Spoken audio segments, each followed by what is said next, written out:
seconds because I'm waiting for out for seconds because I'm waiting for the Puerto Rico news because my mother's very sick in Puerto Rico. Bad news, so just in case things are wrong and Mr. Joe, so just in case the meeting is wrong and Mr. Joe, for the record, I don't want the meeting. You guys feel why the record, I don't want you guys feel why the reason and I don't want the community. They're watching us. I don't want the benefit because something watching us. Why the negative? They always put a little issue. Negative. They always put a little for the record. Issue. That one for everyone for the record. Agenda. Thank you for everyone. I want to approve the agenda. September 23rd. Thing I want 2021. Gonna have 2021. Gonna have remove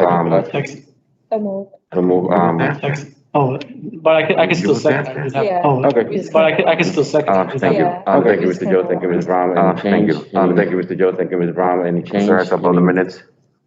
We concerns about the minutes? Everybody, we trying to say aye. So everybody, so move, trying to say aye.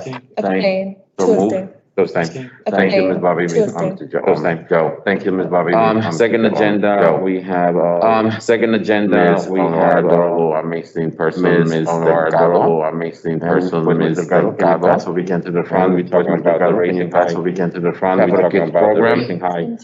Capital Kids Program. I believe you have, to join us and give her information, gather to join us program, give her the information. I know you're really trying to contact me so many times. I know you're really trying to contact me so many times, but we've been in touch, and we've been in touch, and allowing for our students. Make sure you give it to me for the program. For the reason why we're here, because this is the reason why we're here. Special all your hard work you did in Fort Visual School. Special all your hard work you did in Fort Visual School. And I'm very glad you still be with us. And I'm very glad you still for us, take care, so the floor is yours. Trust me. So the floor is yours. Your floor is yours, Mr. Gao. Okay. Your floor is yours, Mr. Gao. Can we get full screen on that? Yep. Can we get full screen on that? Yep. All right. For those that don't know me, I'm Lourdes Delgado. For those that don't know me, I'm Lourdes Delgado. I just feel funny. So anyway, two of my granddaughters. So anyway, four grandchildren. Two of my granddaughters. And four grandchildren. Is the work that we do. It's about the kids. Bottom line is the work that we do. It's about the kids. The one on the you can see that is the one on she's 3 years old there, and she's at Westcon. She's 3 years old there, and she's at Westcon. And what we do is focus on what we do is the ultimate goal of focus on the ultimate goal of higher education, or at least making sure that they're ready. Higher education, or at least making sure that they're ready. So it's all about them. We can make it happen. So it's all about them. We can make it happen. So they can dream big. Okay. I'm the director of the Faith and Education Coalition. I retired. I'm the director of the Faith and Education Coalition. I retired. For those that don't know, I was a para, I was a teacher. For those that don't know, I was a para, I was a teacher. And I retired as an administrator. 38 and a half years in the district. After 38 and a half years in the district. And then I started working for nothing. And then I started working for nothing. Go figure. But I love what I do. I work primarily. But I love what I do. I work primarily. Limited to churches. Limited to through the National Hispanic Christian Leadership Conference. Through the National Hispanic Christian Leadership Conference. Actually, it's a nationwide organization, but State of Connecticut is nationwide organization. The Faith and Education Coalition is the only one that has the Faith and Education Coalition. Actively running with state congregations. We meet with community organizations, etc. We meet with community organizations, etc. With the goal of getting their children ready for school and their children ready for what is expected of them. Knowing what is expected of them. For the Faith and Education Coalition, the program that we're talking about today is raising highly capable kids. The program that we're talking about today is raising highly capable kids. We believe in highly capable kids. We call it a movement. It's a movement because highly capable is a movement because highly capable communities. Families, and too often we find that we're in society where we want to deal with interventions, okay, and we want to deal with interventions, okay, early on. We want to be and as a former educator, I know myself, and as a former educator, I know myself, they didn't know the answers. If you want, they didn't know the answers. These are my guides. If you wanted to take a peek at them, these are my guides. If you wanted to take a peek at them, okay. All right. So raising healthy capable kids is a program. So raising healthy capable kids is a program created. The organization is Resilient Kids. The organization is Resilient Kids.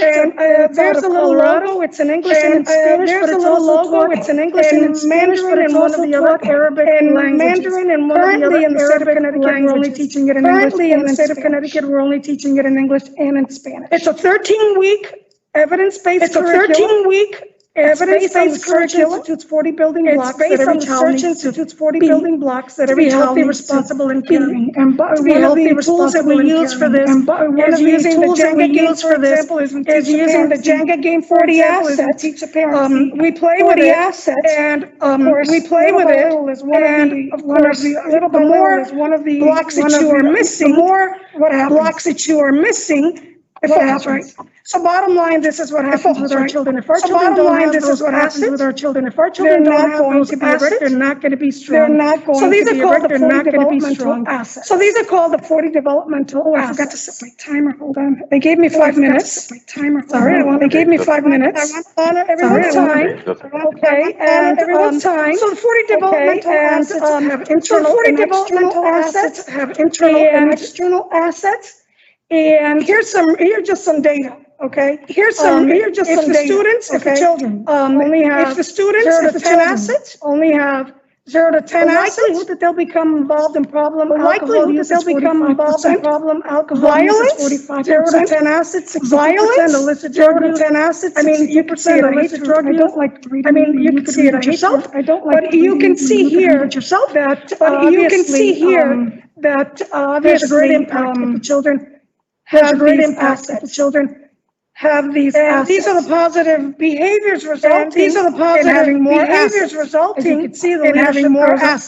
40%. See the leadership. I'm just going to say something with the leadership. The leadership. And by the way, I'm just going to say something with the leadership. Both the negative and the positive. And that is because both the negative and the positive. And that is because you can be a not so nice person and have leadership skills. A not so nice person and have leadership skills, etc. We have so that just etc. Point that out. So that just point that out. As you can see here, maintains good health. As you can see here, values diversity, 39%, and values diversity, 39%. Obviously, those are assets that our students obviously those are assets that our students definitely need. The average GPA by level of assets. The average GPA by level of assets.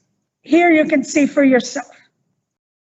I'm going to show you a couple of quick pictures. I'm going to show you a couple of quick pictures during the pandemic. We began actually during the pandemic. Lots of calls from parents. We received lots and lots of calls from parents. We're desperate, as you know. They didn't have answers, and we were able to actually. They didn't have answers, and we were able to actually. We did hold 2 sessions in the summer. And this was the closing ceremony. And this was the closing ceremony. After they had completed the searching program, after they had completed the closing ceremony, so I just want to share. We hold a couple of closing ceremonies. This was actually my first time going out. This was actually my first time going outside my church because I wasn't about to go anywhere. Outside my church because I wasn't about to go anywhere. And I just wanted to share with you some of the people. And I just wanted to share with you some of the people. To do because it's from Zoom with people from all over the state.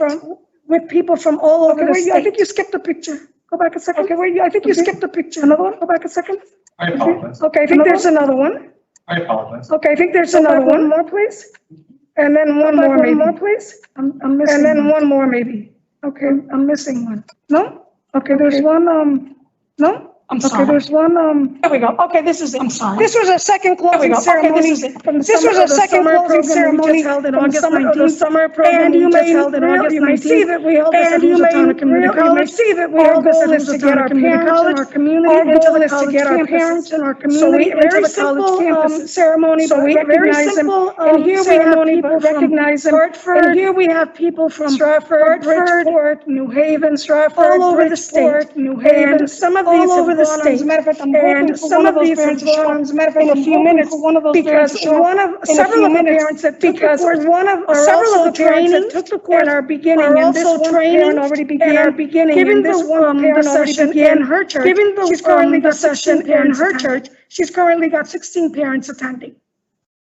And we don't have time for the video, but if you want to, we don't have time for the video, but if you want to, by raising how they keep up the video, or father's story, by raising how they keep up the kids, because it's really important that we engage that we engage in our community. And we were able to have one man, and we were able to have one man, I really celebrated that one man summer, and I really celebrated that one man. because we're really targeting to different organizations. So we're really targeting to different organizations so that they can get more of the fathers involved with their children. In showing leadership. And here's just an example. With their children. Sorry, there's my timer. Here's just an example. Sorry, there's my timer. Okay, I told you. So here's just almost done here. So here's just almost one of the assets. Here's parent involvement in school. One of the assets. This is one obviously involvement in school. This is one obviously that we stress. And you can go. There's a Facebook page where you can get more information. There's a Facebook page where you can get more information. I was really blown away this past summer. I was really blown away this past summer when most of the parents. They were beside themselves because they were beside themselves because was the one aspect that was just not the one aspect that was just they didn't realize it was so important. They didn't realize it was so important. We had to spend so much time not understand and helping so much time and helping them change habits at home. Talk about how they can so that change something that takes place on a daily basis. So that is something that takes place on a daily basis. Research of how we also show children do research of how. So that's just one that happens to be so that's just one that happens to be. And then this is asset number 14. And then this is asset number 14. And then we just give a little description. And then we just give a little description with it, okay? Okay, so I'm quickly going to go through. It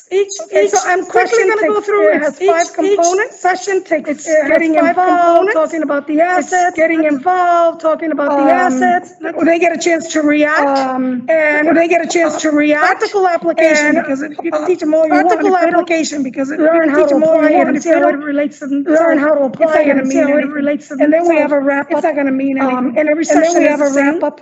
Every session is the same. The same format. Okay, and that's it. All right?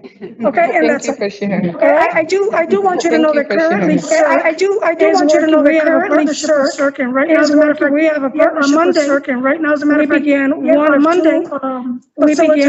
of two. What we do is after the parents' trainings. It doesn't have to be after the parents' training. Any community organization that wants to implement can do it. Any community organization that wants to implement can do it. And they have the training. It's a 4-hour training. And right now, we're doing it last Monday, we're doing following Monday. We did it last Monday, we're doing it into the communities, and then they can take it into the community. One organization we have Meriden sent one organization trained totally free. Meriden sent the materials they would get trained totally free with the fund materials they would have allocation with the funds accessible for the parent allocation. The good thing about this is that it has a guide to them. The good thing about your educators, how long did it take you? You all know your educators, how long did it take you to go to school to be your professional? So how long do you have to go to school to be ready to be a parent? So how long do you have to go to school to be ready to be a parent? Nothing. Well, there you are. Okay. So we have this is a guide. One of the parents. So we have this is a guide. One of the parents said, it's changed my life. This is a gem. So anyway, that changed my life. Questions?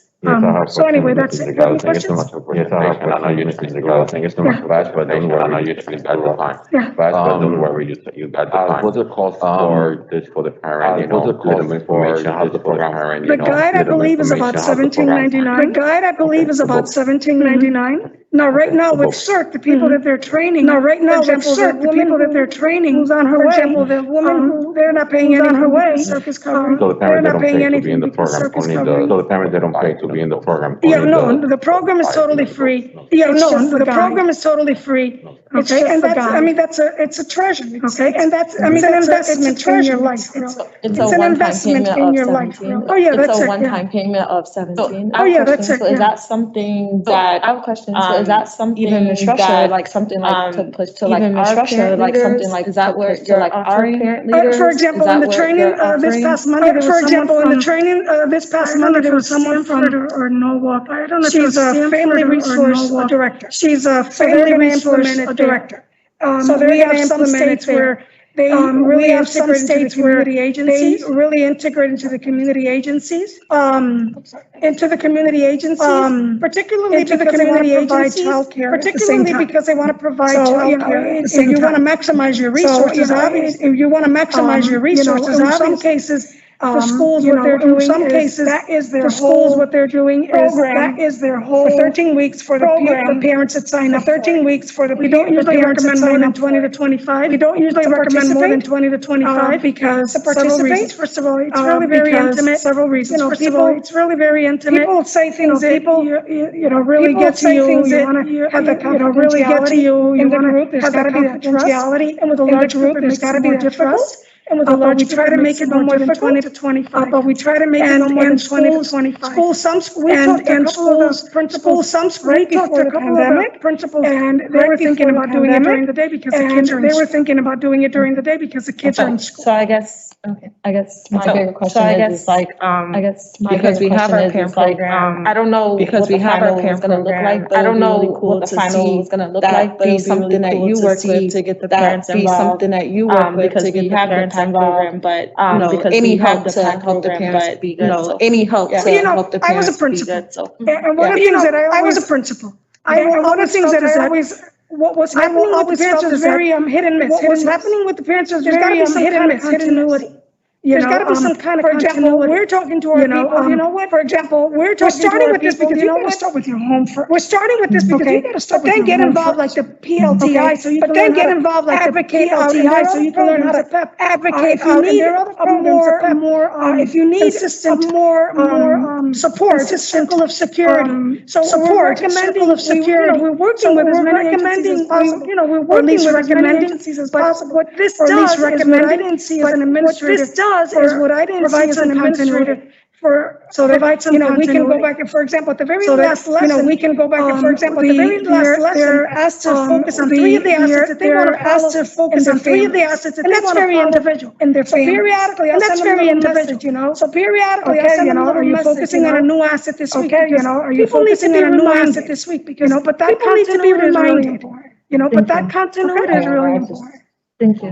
What days is what days is many days in the week, 2 days, Friday, many days in the week, the session that we did last summer, we did it Tuesdays and Thursdays. This summer we did it 13 weeks. This summer we did it 13 weeks. Some of the other one that's taking place now, they begin on October 1st. And they're gonna take a break during the holidays and come back. They're gonna take a break during the holidays and come back and finish. We want them all to be part of the closing ceremony. We want them all to be part of the closing ceremony. We're making those arrangements at a college campus. Because many of our parents have never stepped foot on a college campus. So how can they encourage our kids if they don't go to college campus? So how can they encourage our kids if they don't go to college campus? Yes, let's say every Thursday. Yes, if that's what you want to do, yeah. And how many hours? Group selects their date. And how many, what time does it finish? I'm sorry, I'll tell you, The time. usually an hour and a half. We try to keep it to an hour and a half. I would love to know in companies from Francis, bring it to the pack leaders, and PDSO, because I know they have to do some programs and they have workshops for the parents, how to educate the parents, stuff like that. I would love to get some information more certified, what do you do and stuff like that. So you can send it to Ms. Ms. Lynn, send it to all the pack leaders when they have workshops. For the parent will finally, excellent, to how to help the parents. And we can actually, give a little vision casting type of session, preferably with a parent, because I could speak, so forgive me, stop it. With a parent, I think there's our parent now, that's out of these, she has 16, you said, right? 16 parents, males and females, and already at least one of the gentlemen, he wants to take the class so that he can be a facilitator as well. You have any question, Mr. Joe? Yeah, I got a couple. All right, first off, I'm going to preface to say I was raised Catholic. I'm a current Methodist. I want to ask a question about the faith portion. Well, the program doesn't have a faith portion. Okay, because I saw one of the. And you saw it there because that's who I am. Okay. But the program itself does not. So there'll be no particular faith. And we have, as a matter of fact, one of the Catholic churches in Meriden is actually going to do this. Meriden? Yeah, Meriden. Yeah. But no, this program, that's why I said that's who I am, but this program is not faith-based at all. Yeah, and what exactly are we looking for here? Are we looking to just get your program in front of the PACs, in front of the parent leaders, or are we looking for every parent in the system to get one of these, or what have you? And that's a question for you. And I mean, you would have to determine that, obviously, because it is $17.99. I think you have to really do a cost price analysis. How much are you investing in these little activities that there's not much continuity, there's no follow through. Are you gonna get more bang for your buck? I mean, someone called me last summer because we were giving other workshops, and she told me, listen, I'll give you $150 to come in and do this workshop. And I said, no, because I'll do it for free. But the thing is that, to me, it says $150 for me, that money could be stretched. And those that know me know how to stretch my dollars, okay? That $150 that you want to give me, I'll give somebody, I'll do it for free. You use that for something that's more long-term. Yeah, and listening to that, it seems like this is more of a PAC level decision because we don't have authority to spend the PAC dollars. They decide what they do with their dollars. Right. So I think the best we can do on this committee is recommend that you present To the PAC. to the PAC and have the individual, because some PACs might be amenable, some might not. And it's ultimately the decision of the PAC leaders. What we do is we just set the amount of money that the PACs do get, and then after that, our hands are off the money. That's why I was saying like it could be something that Ms. Russia and the PAC can. Yeah, it would be good over because, decide. the PAC money is to use it for the parents. And this is something educate for the parents. Because we all know that sometimes PAC leaders in the school, they use the money for something, it's not educate for the parents. So this is very important. For me, it's very important to use the money, the PAC use the money, and BDSO use the money, something, educate for the parent, help the parents. Yeah. So I will say, Yeah. like you said, And I'm just gonna ask everyone their forgiveness really quick. Sandy, you want to say one comment about how this has impacted you? Can you come over here, close for the record, please? So, She's got 5 children, by the way. Yeah. so a few minutes, you can tell me your experience, stuff like that. I'm Mr. Benahan. I'm the chair of the student family, the summit committee, Mr. Joe, and Ms. Lori Brown, and our staff, Ms. Russia, Ms. Lynn, and Mr. Benahan. Well, this program, it was very beneficial for my family. Like she said, I have 5 boys. For the record, can you say your name, please? My name is Sardis Alegría. Okay, thank you. Yeah. So, as a parent, you want to do your best. And I have a 10, a 9, a 6, a 4, and a 3. And I have my hands full. So I was looking for something that can like at least guide me through what I can do, because I'm dealing every day with different personalities. Because my kids, they're all boys and they're all different. And at the beginning of the program, I was like, okay, let's see, maybe they're gonna tell me what they're doing wrong. But then they all pointed at me, like, this is what you gotta do in order for you to get the best out of your kids. And just to have that and also interact with other parents that they are going through the same thing. I don't feel like my kids are aliens, they're just normal kids. And yes, because I was like, this is not what I expected. But it's just like hands-on and so easy, like reading for pleasure. Like that is, I'm Christian, so I'm not gonna get a tattoo, but if I can make a necklace with that, I will, because that's what my struggle with my 10 and my 9. You need to read. And then when you see all the different things, all the different elements that will be so beneficial for your kids, and it's in this little book. I was like, even when we were like at the beach, I was reading my book. And for the oldest one, I would share with them, like, this is what I'm doing. It's true. So every time they will be like, Mom, are you taking the classes to be a better parent? And I was like, so we can be a better family, you mean? Yeah. So for the little ones, I just work with them. But for the oldest ones, I would say, well, I say, you need to read for pleasure, because this is what they're saying. So I love that. Like, in my church, we're doing it. Like she said, we have 16 participants, 3 dads, and then the rest are moms and wives. So it's really good. I recommend it to And her son sang the Star Spangled Banner because one of the assets is the community values children. So he was there. Oh, yeah. So we were able to see that we value. Okay. Thank you, I appreciate that. So I will look forward, and Ms. Russia and Ms. Lynn, to the PAC and BDSO. You can send us some information, a little bit bio, stuff like that, so the parent, they can know what is your program. And then from there, we can, hope we can stay working. Thank you. Thank you. Bye-bye. appreciate that. Have a great Thank day. you so much. Ladies.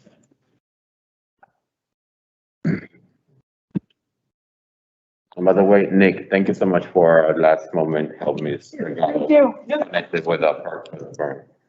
Absolutely. Thank you. The third one in the agenda is the consequential parent, the school protocol. Do you have any information? Oh, Huh? John? Yeah. Good. So, So- go ahead. If you're going, maybe the 3 and 4 is together. with you, but, who's someone's gonna talk about the PPT? Wait, you're talking about the consequence for parents? That's, Consequence parent, yeah. Yeah, that's. Oh, I thought, I forgot you. Yeah. The order. Not me. That's over here. Okay. So consequence of parent, school protocol, Ms. Russia, you have that? sure. So, I mean, I would like to start by saying that there are no consequences for parents. We always look for ways to help support parents, strategies, interventions, help parents to be re-engaged if they're not engaged, or to help the students to be more engaged and attend school. So we would never frame anything as a consequence for parents, always trying to bring and build the relationships. I think what you might be referring to is our intervention chart. So when students, are you talking about for attendance? Well, the reason I must bring this is for, last time as well when we did the study, we was on a governance, committee. Okay. Governance, I believe so. That, we were talking about the student handbook. Yep. We know we have the rules, the policy, and we have to follow and all stuff now. But what is the point that the staff, they know, the students that keep doing the same situation in the school? And okay, we don't want to get suspended. We don't want to get, attention. We don't want that.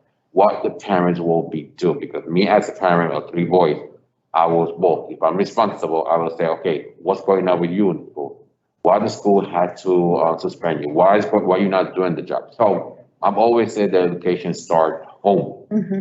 So if they start home, what's going on, that what we're trying to do? The parents step in and say to the church, you need to start what you're doing. The school's trying to help you, to educate you. They are not here to babysit you or to applaud all the things you're not supposed to be doing. I spoke with one of the staff representatives in the Hartford, and he told me years back they have some information, they have some consequence, parents, but little by years, I don't know why principal pushed it away. And that is why the reason sometimes us leaders from Bristol School and staff have to work so hard to be sure our students, the behavior can change. Years back that the state representative told me the DCA was involved. Not the situation that they're trying to get the child away. No, try to DCF work with the parent to see what's going on with that child home. Because sometimes the child go home is because of the behavior. You never know. Maybe they don't eat. Maybe they're about stress. Maybe they don't have to sleep. They have problems. They got so many things. We know what's going on sometimes with the child when they go home. Some of them, they're okay. But almost 80% this child have some issues. That's why the behavior, when they come to school, oh, I'm free. I'm going to do whatever I want. Let me call detention. It's like when you're a child, you take it out the toys away. They start crying. You give them back. They stop crying. No, that child has to stay. If I take the toys away for a reason, because you're not behaved with it. So that's why they told me, the state representative told me years back that this year was involved to investigate what's going on with that child home. The behavior is not corrected in the school. Mm-hmm. Because parents have to step in. Now the staff have to be babysitting. We help them to be sure the child got education, but parents have to be more responsible. Right, so that's what I put, what is the context of what we can do to bring the parents to school and say, listen, this is what happened, what you're gonna do, or are we gonna be on board DCF? It's not that I'm training the parents, we're not trying to, the parent have problem, but I wanna know what's going on with that child inside the school. Mr. Chair, could I add, would it possibly be better to word it support for parents? Sure, maybe? absolutely. Maybe we call it support for parents and what that looks like, Definitely. what, even with the presentation that we had, how we can support parents who may have children that are not behaving, the best, what that looks like. Absolutely. Either that's, the principal, the administrators, or whomever that can support that parent with that child. So schools follow what we call MTSS or SRBI. So it's like a multi-tiered system of support. So when any student is identified as having an area, whether it's attendance or academics or behavior, and somebody notices that the child is struggling in one of those areas, it could be the parent, it could be the teacher, school counselor, administrator, then a referral is made to that team. So there's a team in each school made up of administrator, counselors, teachers, sometimes a school nurse if it's related to a health concern.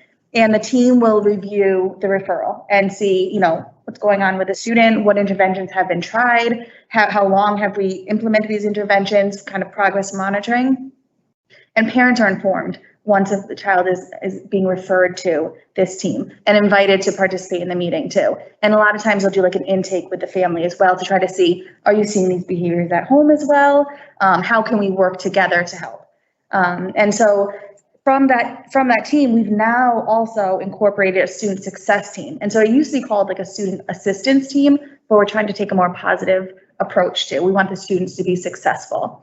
So this student success team will then see if there's any outside support we can provide the family and the student. So does the student need a mentor, a tutor, be a part of our new home visiting program where we have people coming to the home to support the student and families?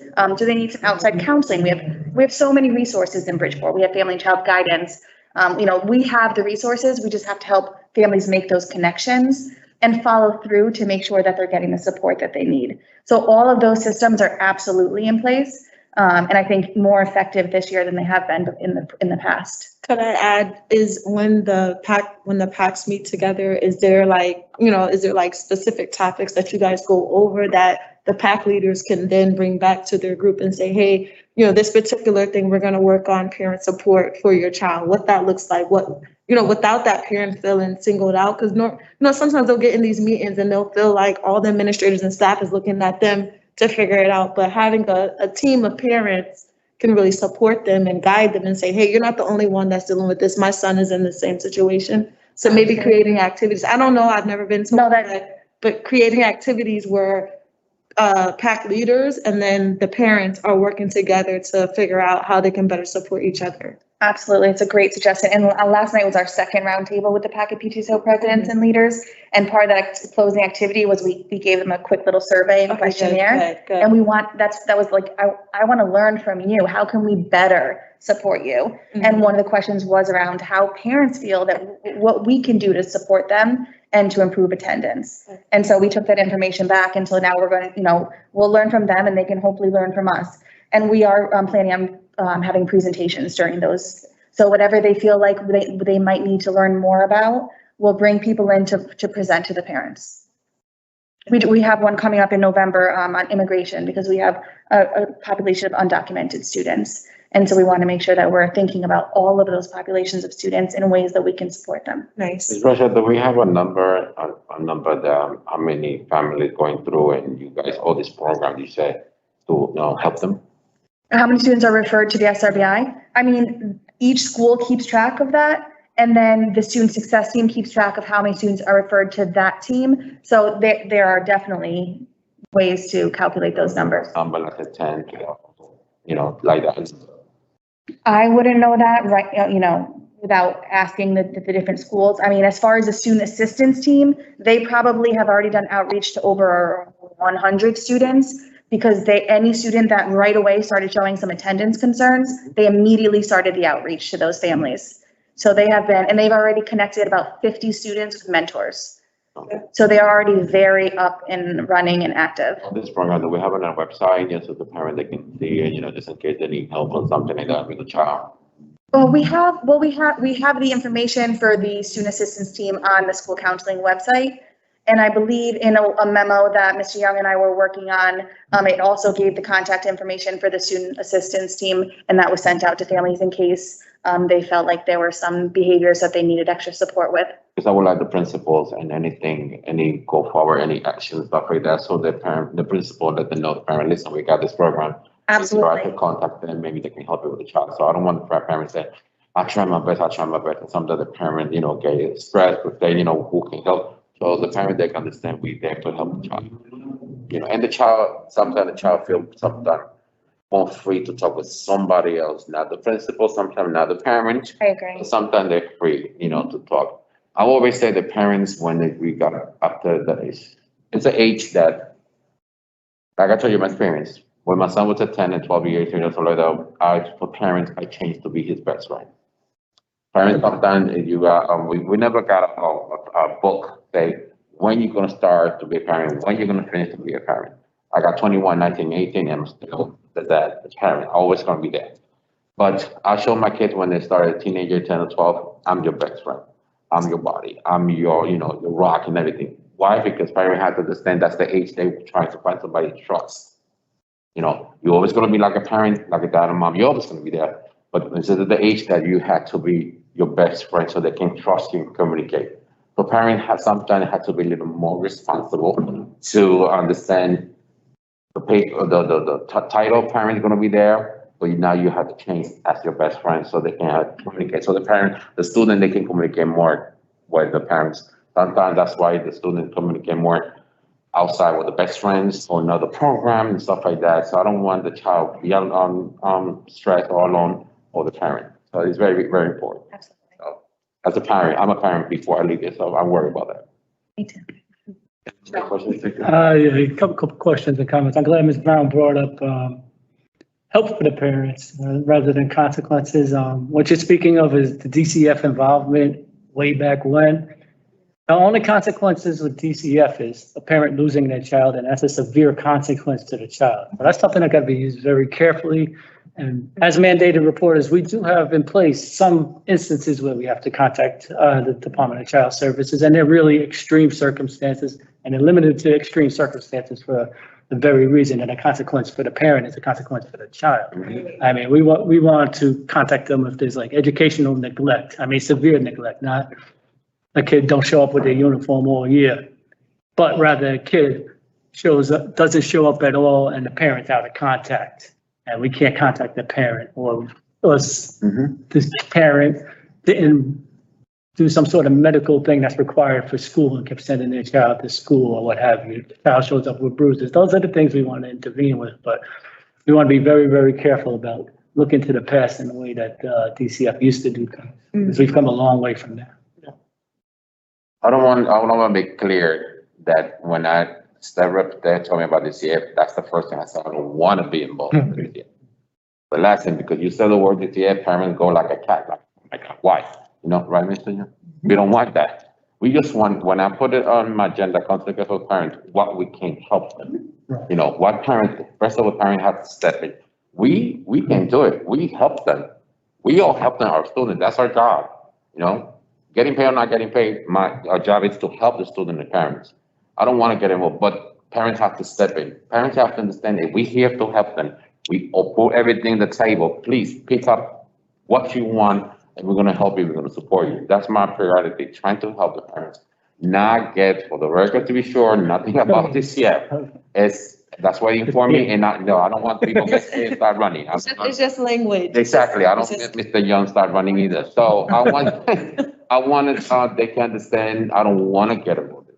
When they inform me that, I said, no. I want something what we can help the parents. Something they can understand we can give for them. So I appreciate that. And just one more thing, I'll address the parents in the room and on live stream, that there's really no consequences for you not showing up to meetings, not being involved in your child's education. All the consequences are visited on your child and their future. So please get involved. Thank you. We're here for help them the same way we're here, we want to make sure they all together, working together. Anything to say, anything else, Ms. Rush? Ms. Lane? Mr. Blanner? You're the master. All right, thank you. All right, now, number 4, the PPT policy and protocol. I believe that's Mr. Young. Are you? Yes. So I would have prepared a PowerPoint, but I didn't know specifically what you wanted. So I brought some supervisors if you have direct questions about the process. Yeah. The process is different for all students because they're individualized. So if you have a specific question, I can then bring. Well, the reason I'm bringing him, Mr. Young, and I always thank you. And then every time it's about PPT, especially, you're always there for me. Absolutely. I appreciate that so much. That you really know, and then I saw that when parents call me, they ask questions and they need help with the PPT. Parents call me, I'm always going to be there because parents request me. They call me. Why? Because they're very stressed, depressed. They come to school, they don't help them the way that they don't follow the protocol. Remember the last time I asked you to be sure you review, to be sure they go to the training the way it is, because we don't want parents to get upset. I don't want the student to get upset. I don't want to get sued or nothing, and no school break the law. So when parents call me, they say, Mr. Bennett, I need this help. I have this situation. The school's not giving me this and this and this and this. I'm saying, why? The first thing I tell the parent, do you contact the teacher? Do you contact the principal? you contact one of the directors of the security director, Mr. Planner, whoever, Mr. Rochana, whatever it is. That's the protocol. When I said you have to send an email for 5 days, it is supposed to answer you to see what kind of, when you're gonna have a PPT. I said, this is the protocol, this is the way you're going to. I told the parent what to do. I'm not here to tell you and tell one of your supervisors and tell the staff, nobody, what you have to do. So that's not my job. My job is when the parents call me, Mr. Bennett, I need your help. I say, I'll help him. I guide them and I show him what to do.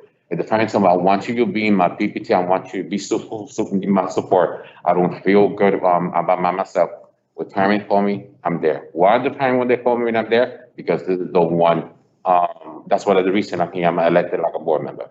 That's why they vote for me. As a community, parents ask me a question, I have to mandatory answer and try to help them. But I know how far I can go. I know what is my protocol. I know I cannot cross the line. That's why you're here, your team is here. They will follow, the process the way it is. I don't want people to think that I'm doing your job while your staff don't do the job. I don't want people in your staff to intimate that, oh, Mr. Bennett has in the middle, but Mr. Bennett has in the CBT. No, I'm here because the parent called me. If parent called me, I have to listen to the parent.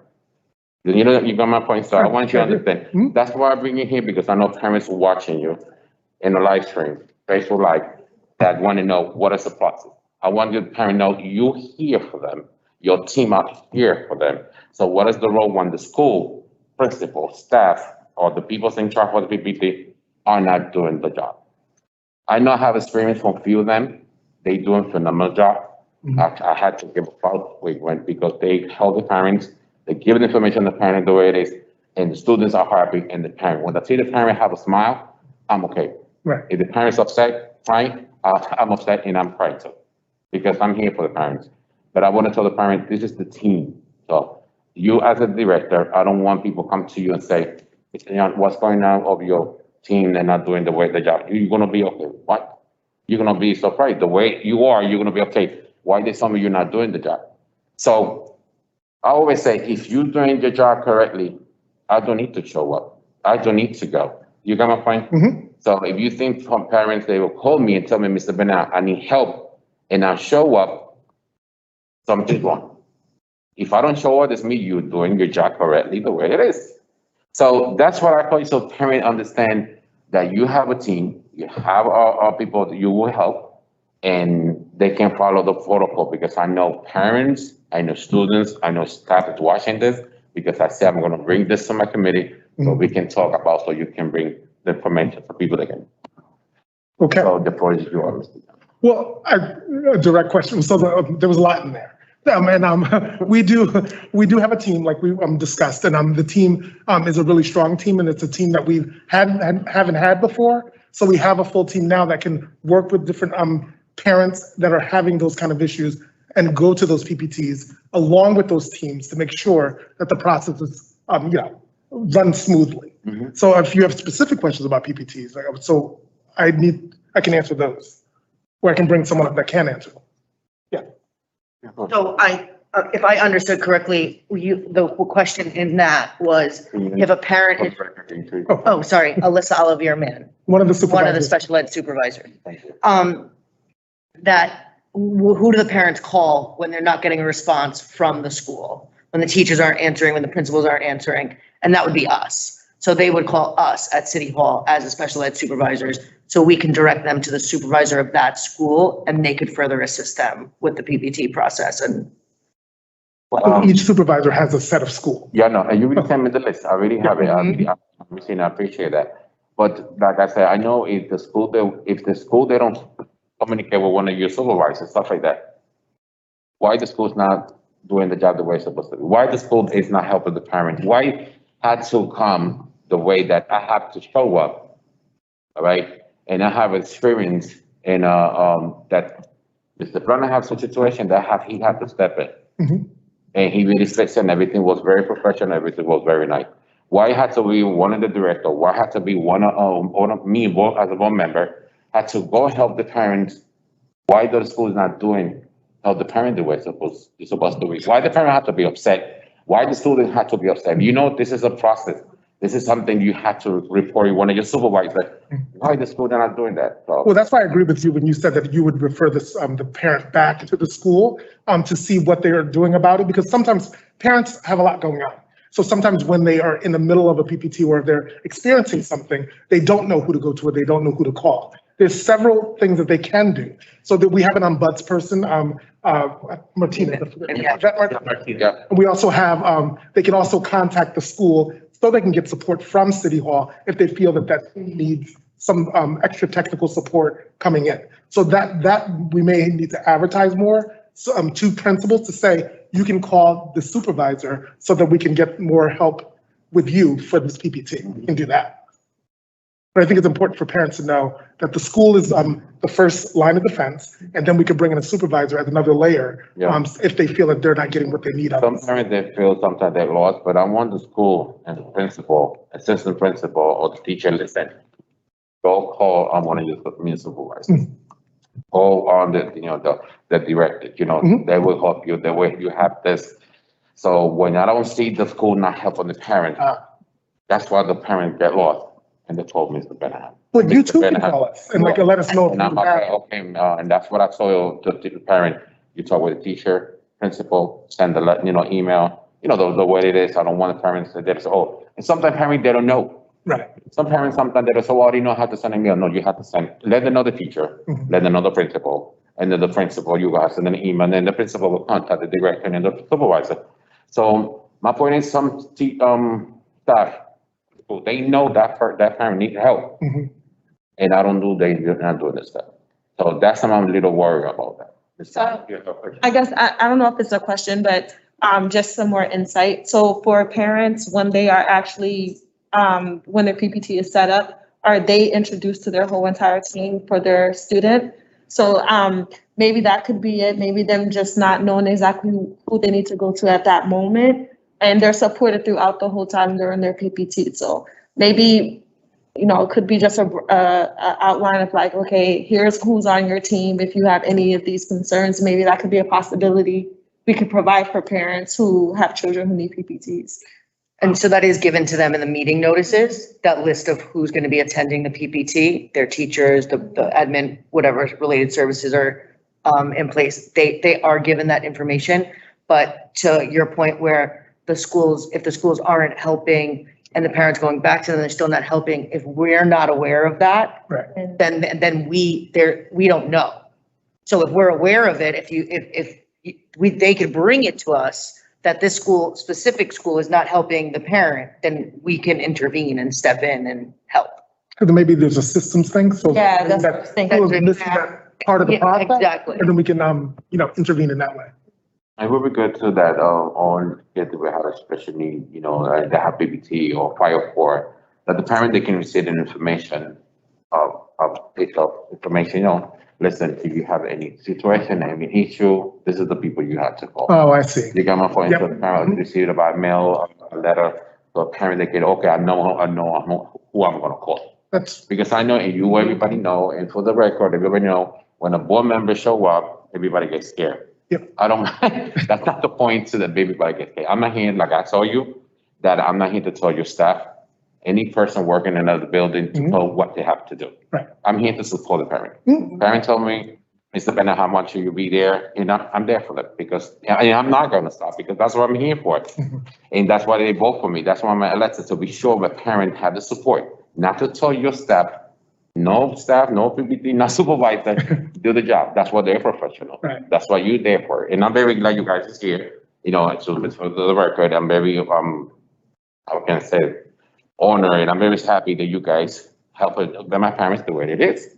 Because we don't want to do either. We don't want to parents get upset. That's one of the, but like I said, parents call me, I'll be there. But I'm not here to tell nobody how to do the job. I just want this parent to be happy and the child be happy. Mr. Joe, yourself. Oh, yes. Okay, I'm not asking if it's a best practice or not, but by law, who may a parent have as on their side of the PTT? Right. PT. So a parent can bring anyone they would like to a PPT. With no restriction.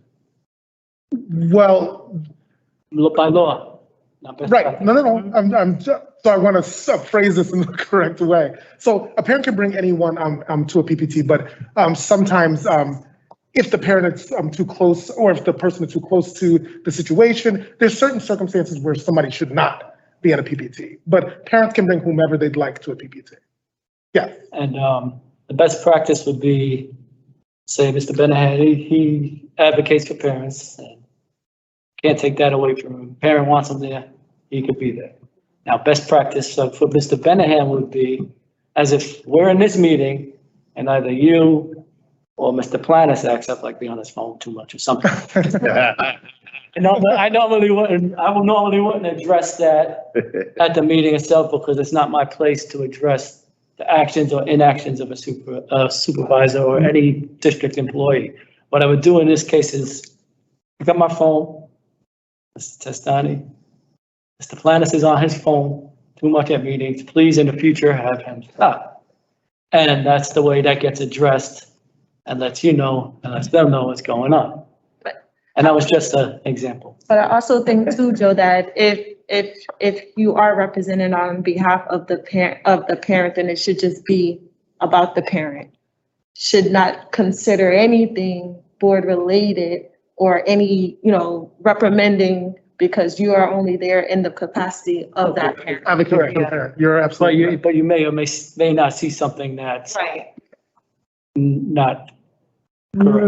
Right, but so a parent should feel comfortable in the PPT, Okay, Right. that's the, but and a staff should feel comfortable also. right. And doing their craft at a PPT. For me, I would be intimidated if I was a staff member, if a board member, to be honest, if a board member was there, because I would feel I work for these people and you're here. So that's my only issue with that. And They that's can the bring. point. I don't want the staff to feel like that, because Why not? they will break because parents showed me. Yeah, call me, sorry. Right. That's why. May I follow up on Oh, that? for a minute. And what would that what reaction would that intimidation elicit from you in the PT and how you handle that PPT? Well, I can't foresee how someone would react to that, but I know for me, I would feel like I would be nervous to have someone, like if, let's say Mike Testani, my boss, is at a meeting with me, and it's like a meeting for a parent. I would feel intimidated, like, oh my goodness, the boss is here. Right. And what would you ensure happens during that PPT? I would make sure things should go well regardless. Absolutely. So you should always be. All intimidated PPT like should there's a board go, member. this is the way they're supposed to go. That was my point. Period. Yes. I just wanted to bring that out. Yes. Thank you. I want to be sure and be clear for the record. I don't want you and any staff for board education get paid anything that, I know for the past, a lot of things happen and people get nervous. Mhm. I'm not that person. No, I know, you're I'm lovely. not that person. It's almost 20 years doing this in the district. It's including with Mr. Injuries, about special needs, stuff like that. I'm here to help the parents. I'm not here to tell you what you have to do. Either that's why you got to go to college, that you have your bachelor, that's what you got, you're professional, and you know what you're doing. I'm not here to make like I'm scared. No, I'm not kind of that person. I'm a human just like you. Mhm. We are not perfect, right? But I always say when the cat is not home, the mouse do whatever they want, you know? But my point is that I'm here I'm a parent first before a leader. If the parent they call me, it's because they have to support the parent. I went to a few PPT and the parent feels so happy. I'm not telling the parent or your staff what to do. I don't feel that any staff, and I want any staff, any board education, they see this on Facebook Live, that I'm not here to people get nervous because Mr. Bennett has in the building, because Metahan went to help the PPT, because Mr. Bennett went to help the PAC or PTSO. No, I'm human. I'm here to work together as a team, right? Like I said, we're human. We are not perfect, right? But your department, they know what they're doing. I'm not gonna, like I said, I'm not here to tell you what to do and you stop either. I'm here to support. I don't people get nervous. In the past, you guys was a lot of nervous before I was the board members. A lot of things happened with former board education members. I'm not. I'm Mr. Albert Benahan. I'm here that you call me anytime, Mr. Benahan, I need your help with this. There cannot be only PPT. There cannot be a special. There can be anything. I'll be here for you and for your help, your staff and your team. You know, I'm not here to, nobody get nervous. I'm not here to tell nobody because I'm a board member, because I'm a boss of Mr. We have 9 board members, one of the boss of Mr. Testani, or boss of all of you. No, I'm not here. I'm Mr. Benahan, you, Mr. Young. I'm here to help you and work together. I don't want you to be sure you send a message. I know everybody's watching this, that him to help whoever need help. I don't care where they come from. I don't care what color, what language, who they are. But I want the message to be clear that I'm not here to tell nobody what to do the job. If something's wrong, I will tell Mr. Testani. Mhm. You know, I'm not here to tell you what you do something wrong. No, Mr. Testani, can you find out what's going on with this? That's it. And I know you never do nothing wrong so far. You're working very well. Hold on. Because when I need you, you're there. Absolutely. You know, and that's why I respect that. You're doing a great job. Now you have a great team, you know? So I want to understand the parent, know you guys, a team, are here for help the parent. It would be good, like I told you, have information for the parent, who's the supervisor, who you can call, so the parent, they don't get lost. Got it. Any question, Ms.? No, I'll set. Mr. Plana, Ms. Rocha, Ms. Lynn? No. Thank you so much for coming. Thank you. I appreciate that. And remember, Mr. Benahan here. Number 5, we have an agenda talent show, before school. Dr. Henry.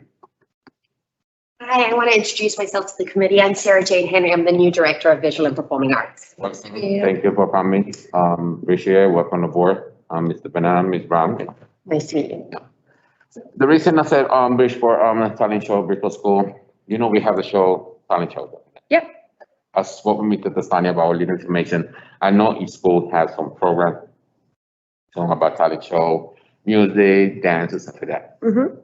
I would like to do something just to what? Okay. Something that we represent, Bridgeport, something that, to give it short, you can give more information. Let's say we got 10, 20 kids dance. From 10, we go 10. Sorry, so 20, 10, 10, 5. So, and it's like the same way the show we have in the TV. You Right. know, so Okay. what we can do, not now, I'm talking not now, next month, nothing, because that's a. Yeah, right. It takes a time. process, you know. What we can do something just to our talent show for Bridgeport, because we know each school we have. The talent, kids, yeah, absolutely. Kids, they know how to dance, Mhm, drama, mhm. perform, sing, Absolutely. stuff like that. Absolutely. And I We should put it know on display. kids need that, because sometimes when they go after school, they finish what they do. Right. Sometimes they go home, sometimes they sit in the street. But what we can do to help them to Engagement prepare in the arts. to engagement, let's see if we can start, may start the show next year. For now, we start, Mhm. who's gonna be the judge? Of course, I wanna be one of them.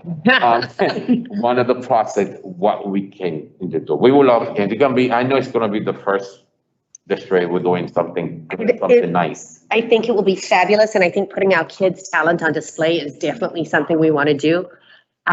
My one hesitation is an elimination style show for kids.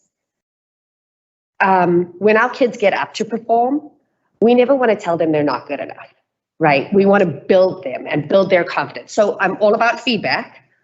And we can certainly have a winner. That's definitely it. I'm wary about an elimination. So we can certainly have schools host small talent shows and their winners go on and compete in the district talent show and we have a culminating winner. I'm just worried about it if we say, all right, you guys aren't good enough, you guys move forward. Do you know what I mean? We never want to say to kids, you're not good enough.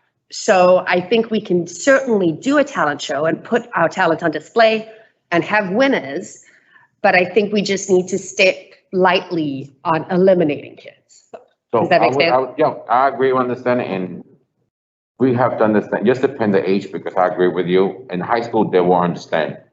The little ones, you know, because this is Right. why they understand, but at least we can try to work. Listen, you don't win this time, but we're gonna bring you this time. You know, something they can be happy. Feedback is important. Of course, Because they grow. yeah, yeah, especially the parent, they hope and, you know, stuff like that, because sometimes the kids, they understand, the parents, sometimes they don't understand. Parents, they go, oh, why my son did, no. Yeah, We have to absolutely. understand, we have to have a policy, we answer the rules and stuff like that. Okay, he don't win this time, but at least he gonna run for the second time, you know, something like that, and we can give a price. I don't want the kid, you know, get upset and nothing like that. Of course, I agree. Absolutely. But I know high school don't understand, but elementary, we have to work a little bit. Right. You know, I don't want. We don't want to kids- discourage them. Exactly. Yeah. Please. Have something to say, Ms. Brown? No. Oh, I think so. So I would love to do something, we can plan, we can have a committee, Absolutely. I would love to have it. Probably for that one, Mr. Testani. I know we've had district-wide Battle of the Bands, but that's just music-based versus dance and theater and that sort of thing. Yeah, well, I So- would like to include, whoever have a experience about dance, singing. Absolutely. The same thing in the show we have, and we can find out how they work, I can help you a lot. We are committed, while we can plan something, we can present them to the Sunny and the board, so something. Absolutely, to show off our talent. Great. Yeah, I want these kids after school, they have something, they can say, no, but it's very important. If the kids wanna be in the talent show, stuff like that, the grades have to be. Absolutely, and attendance, absolutely. There has to be Grades, criteria in order to So find. I believe the kids, I say, I'm gonna sing, but I had to be sure. My grades Absolutely. go up, I'll be sure, I'll behave and stuff like that, I don't want people that's, oh, no, I don't go to school, I'm going to the talent show. Agreed. That makes complete sense. That was something I would like to bring to the district. I think a district-wide talent show is a lovely idea. I think anytime we can showcase our kids' skills, Mhm. it's a win. And that's another thing that, again, you can speak with Mr. Testani about, I know we have a program that one of, a sponsor, they're trying to help us. Okay. To get some, music, Okay, stuff like that, and I know, the lawyer, Mr. Richard Sayas, okay, is one of the, sponsor, they will help us, you can talk to Mr. Testani about that, what Okay. happened. great. It will be great, something. We're in a great position. There are lots of organizations that are reaching out to support us right now because the community as a whole values art and music as a great social emotional thing for our kids. So as we're coming out of COVID, it's very helpful to have community partners.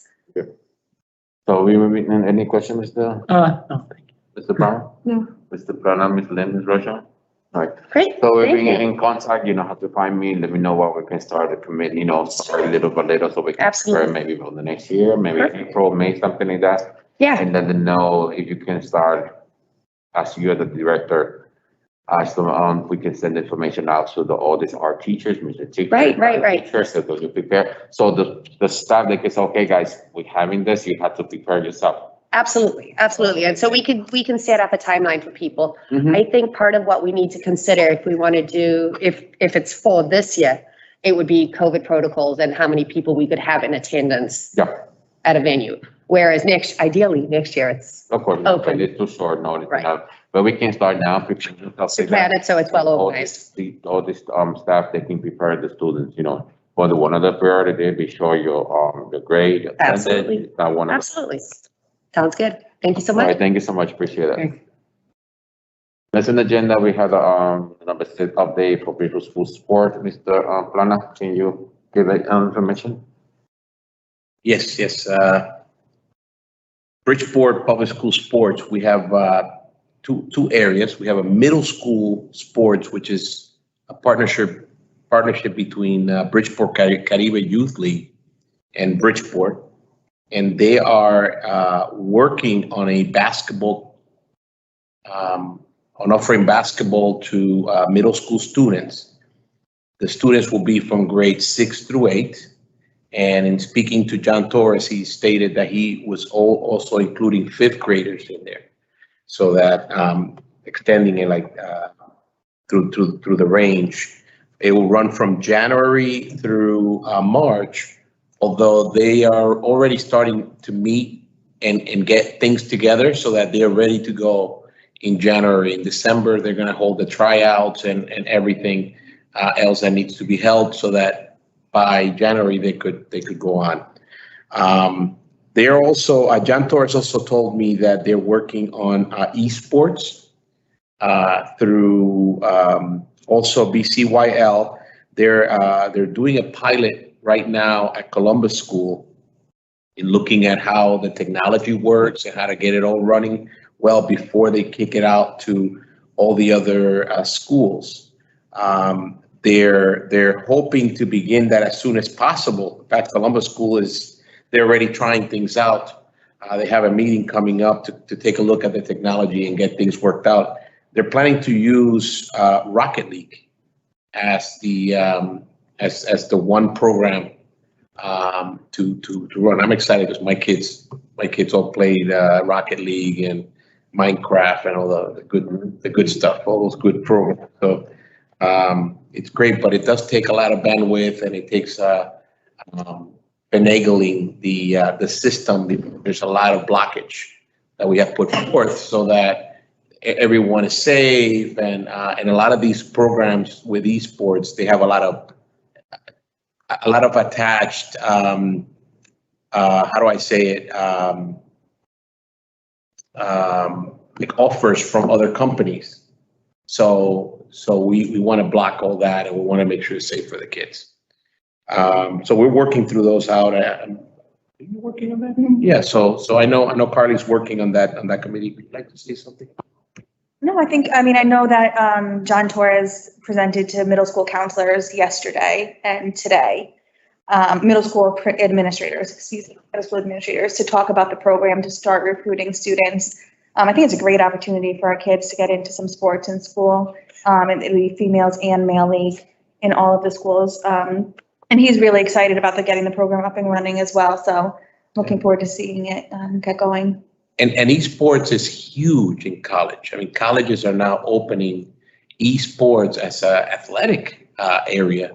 And they're even giving scholarships to students. So I've heard that the University of Bridgeport is starting a program there. So it's exciting. It's exciting to see that, because kids do spend a lot of time in playing these games and getting better at it. And it takes a lot of working together and really strategizing to get things through. In terms of high school, as you know, we have 3 athletic directors that run the gamut of our programs. I heard before Patrick O'Rourke from Basic, Mr. O'Rourke, Daniel Coleman from Central, and Andrew Grasso from Harding. We have a whole website.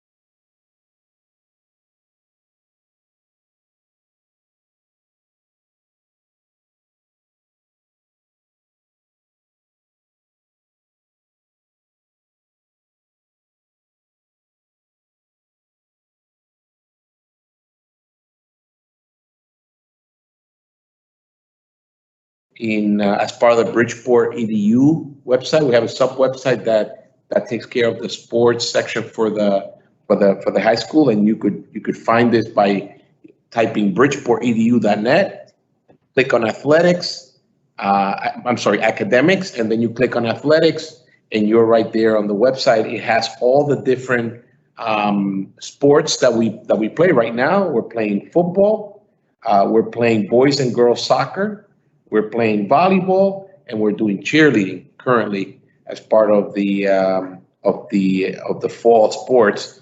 In the winter, we will have boys and girls basketball, wrestling, and cheerleading again. We hope we could continue to have a great program as COVID numbers reduce. Other than that, I've heard, going back a little bit to the middle school, John Torres also told me as part of the middle school that he will be offering indoor baseball and girls softball development clinics on Wednesday nights and Saturday mornings from January through March for students in grades 2 through 8. So students will have the opportunity of learning how to play these sports, grades 2 through 8, because he runs the BCYL is known for their softball and baseball league. I know I remember as a kid, watching my friends play in BCYL, and we hope that in April that we could do something to bring some of those kids into that league by providing scholarships or even doing something else with Caribe. Other than that, in terms of high school, if you're a member of Fairchild Wheeler or BMA, as you know, students can't play in their home schools. And if a student is not sure about what school they should go and they could play in, there is a phone number on the website that I mentioned before, the athletic website. It's 203-275-1392 that they could contact to see where they could play, in which area they could play, if it's Central, Basic, or Harding. I'll entertain any questions you have. Yeah, Mr. Plana, the reason, thank you for your information, update. The reason I said, update for the Bridgeport Public School sport is because I know we need to have more sport about, the school after, after school. It's done and everything. Like I said before, at the talent show, we want kids after they finish the school, they can go and play, prepare themselves, of course, attending in the grades have to be on top. Because I know we got volleyball, basketball, soccer, baseball, running, swim. We got two schools, up to two schools that have a big, huge pool. I have for years, you see, we don't have no competition. We don't have the things that kids like to swimming. Some parents have to pay outside from Bridgeport to go to Fairfield or go to Stratford to another, to pay for swimming classes. Why? When we had two, multicultural, I believe they have one, and Black, they have another one that we can use it now for this for winter inside. That are kids that can do amazing, stuff like that. So we have these two swimming pool and people that not use it the way they're, we want to use interpretation, stuff like that. Like I said, lacrosse, we got the cheerleaders. I know we have so many things that we want the kids after school, they go to this, help them, to be, I don't want the kids to be in the street. I don't want the kids to go home and say, all right, I gotta go home. I'm hungry, or why I had the kids be safety, health, stuff like that. Because I already talked to Stani about this, and I spoke with one of your director of the athletic, what we can do to have this program be open. It's very important. So that's what I bring it to my committee. So I know you give me the information. I know Mr. John Torres is doing other things, but I know we can have more to help this kid, because I know kids, they don't play basketball. They don't play this. If they want to play soccer, they want to swim, and they want to do something different. I know we can have it. I know we can, we can do it. I don't want to find, because it's no money. It's the situation about the kids. Be sure they out of the street. I remember years back that we got a lot of programs. When me and you, we go to Eastside Middle School. It was a lot of things. I was part of the swimming classes in Eastside when Eastside Middle School was open as a magnet school. That kids, I want the kids to be out on the street. I want the parents to feel, oh, we're supposed to care about our kids. Yeah, Carly and I are part of the ARP grants committee for youth and what was it? Youth and leadership or something like that. But basically, what it is there's different entities that we're helping to figure out. We have a pile of money that we want to give. We want to that people have written grants for. And in looking at some of those grants are for example, to expand lacrosse across various areas in Bridgeport. Some of them are for flag football, for example. Some of them include soccer at Roosevelt School. So on top of this that's happening here in Bridgeport, there are other things that we have partnerships throughout that hopefully, little friend that came and joined us. I like likes your program. Yeah. So you're going to see a lot more than just what we offer through the partnerships that we have outside of. Whether we have that all the information of that program in the website, or we have outside, and they can know the kids, they know, especially the high school. Yeah, the grants have not been given as of yet. Oh, okay. So once we have all the grants finalized, in fact, we're still going. We have a meeting next week to finalize all that. So once that's out, then we'll have a more collective and cohesive list that we could offer. Oh, that's good. Right now, we're just giving out the funds. I know. Yeah. There was a program for outside of sports. Chess was involved. Coach that. Yeah, there was a lot of great things. It was. Yeah, it's very difficult to read through because everything was good. Yeah. Everybody was good. Yeah. So it's great. I'd like to get the next update, next meeting. You give me some of the grant, how they work and everything, so we can know the students and the family that we listen. We have this more sport for the kids, because I know some kids, they say, oh, Mr. Bennett, what are we gonna have this sport? Especially the swimming classes. Now it's coming the winter. A lot of kids like to have, we have a big huge pool. It's there. And I use it the way they use it, but not correctly. But we need to, because kids, they love to be swimming. Especially now with this coming, they like to You know, why our parents in Bridgeport have to pay outside prefer when we have these people. You have any questions, Mr.? Yeah, just not really a question, just observation. We've got all these programs in the city between, now we talk about the grants, the new ones with the city coming. We've got existing programs with the city. We've got existing programs with the Board of Education. We've got existing programs with nonprofits outside the school system, outside the city.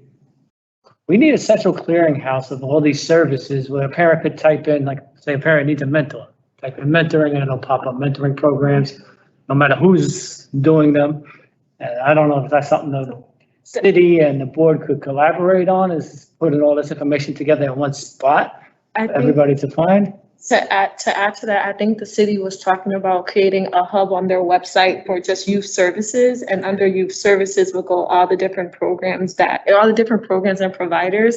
That is something that I can address in our meeting, branding, and also see if Mrs. Sestani can work with whatever the city has so we can mirror whatever's happening on both ends. I think that'll be. And plus we may end up finding that we've got a lot of duplicative services that we could cut some and add a service that's underrepresented, that's more needed. Yeah, so we can do that. And it would be good to get information after you have the meeting with the grant, so the parent PTA, so they can tell the parents, listen, your child want to be in this program, you know, and we have this, we have this, we have this. I know Lighthouse normally used to send out the little booklet and you would know all the services, all the programs, but I don't know if they still do that. But any way that we can provide information is very useful. Because a lot of parents, they don't exactly use website. Right. They don't, maybe with the phone blast or let them know this, and we have this program, contact your school, and social media, stuff like that. So, you know, parents don't go exactly too much. Or something, I don't go too much on the website. I prefer to go, you know, on my tablet and I'll find out the information, stuff like that. So, very good. Any more questions, Mr.? No. Thank you, Mr. Planner, like always. Number 7, we got the action plans in the budget. I know, Ms. Rocha and Ms. Lynn, you guys have been sending the information, and I know they already do the budget, October 15, 2021. I already see some parents, leaders that don't have the budget yet. So I'd like to know how far you get information, how the percent budget that will be, you know, are done. Sure. I mean, we are very actively working on that and supporting the parents and trying to get the budget plan submitted. We don't have that many submitted. Well, we have 16, so I shouldn't say that. Actually, we have 2 more. Oh, 2 more? Yeah. Oh. This got printed 18, before we have the 18 plans submitted. So we are, you know, obviously not at 100%, but 100% is our goal. And so hopefully by next week, we can circle back around to all of the missing schools, provide support, help them to get them submitted. And our goal will be by the end of next week to have 100% of them submitted.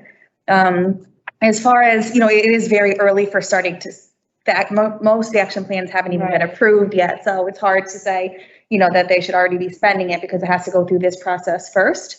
But there are some schools that have already started to either encumber or expend the funds. So, and I mean, there are one school is at 25% they've already used, and one school is almost at 50% they've already used. So there are definitely some schools that are being really proactive, have their budget plans approved, and have already started to submit some orders for their activities. But I mean, Lynn is the one who's really been reaching out to the PAC PTSO presidents, providing support, providing opportunities for them to come to City Hall and meet with us. We can walk them through the whole process together.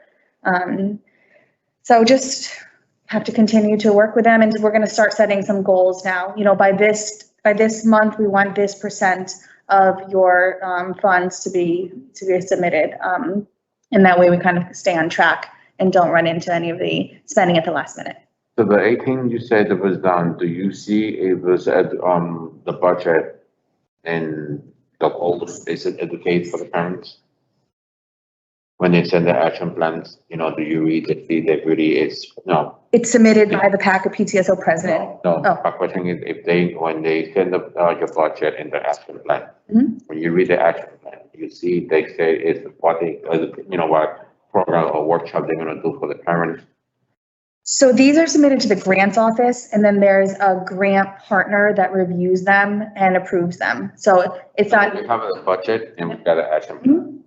So I don't know if you guys received the action plan and see it. no, the action plan is uploaded onto the form, and everything is submitted directly to the grants office, unless they ask for help and they, offer to show it to us, but it's not requirement for them to send it to us. Because the grant office, they will see the budget, but the grant office is not gonna see what kind of programs. It is uploaded into. No, I know, Yeah, but I don't know if they're they're not gonna say, okay, they Right. have let's give example, my school, let's say my school, it's always my school, Bassett High School, they got a program for educated parents, something about bullying, just give an example. Okay, bullying, they're gonna spend $500. Okay, the budget office is gonna see, okay, they're gonna spend $500. Right. But what kind of bullying? They say bullying, okay, they say bullying, that's fine, but they don't say something, it's not about bullying. I don't, if I don't see something educate for the parents, for me, the budget, department, okay, that's not my role to let them know these people, they're using the money for something is not educate. You got my point? Because I really have experience and I've really seen and I really have it. I have to share with you guys that I see last year action plan. It was copy and paste, copy and paste. So 10 months, it was copy and paste the same amount. So, come on, that's not our Right. action plan. That's not the way it's supposed to be action plan. That's why I ask you if you receive the action plan. No, the And only. you see what all these pack leaders, they're going to do. Right. Who, educate for the parent. Because copy and paste, the same thing for the 10 months, that's for me, that's not acceptable. The only. What I didn't like was that the principal approved it, because the principal Right, had to sign it. So that number to sign, say the principal had to be a little more, had to be sure it's educate for the parent. Right. Not copy paste and stuff like that, because, that's why I'm trying to help them too. I call them to be sure, because we have the percent, we have to send it out. But that's why I say I don't know how you guys receive the action plan, not the budget, because the budget, they will approve it, stuff like that. But what kind of workshops they gonna give to the parents? That's what I'm worried about. So you say you never received that?